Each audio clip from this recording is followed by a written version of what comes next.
is, has the minister made any progress in signing of bilateral agreements for the deportation of the 26,000 foreign criminals in our prisons, which represents 1 out of every 6 inmates in South Africa's prisons?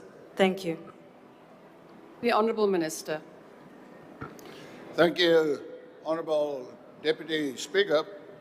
Yes, I can say to the Honourable Member, just last week, that we concluded a memorandum of agreement with the government of Botswana, which provides for interstate transfer of prisoners, but, and I say but, South African legislation at this moment is prohibiting, can I say, this transfer, because we need an amendment in terms of the security cluster when it comes to Criminal Procedure Act, when it comes to the Correctional Services Act, because at the moment it states that the moment the person is arrested or sentenced, he or she must be kept in our prisons.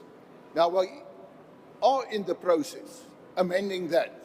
And can I say what I also welcome in the Binational Commission we had last week, we are setting we set a deadline, but not later than May next year, to ensure that we have our house in order.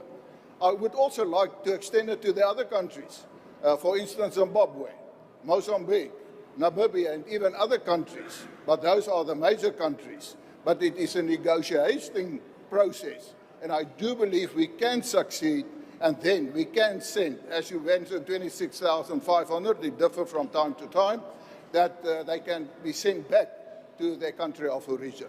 Thank you.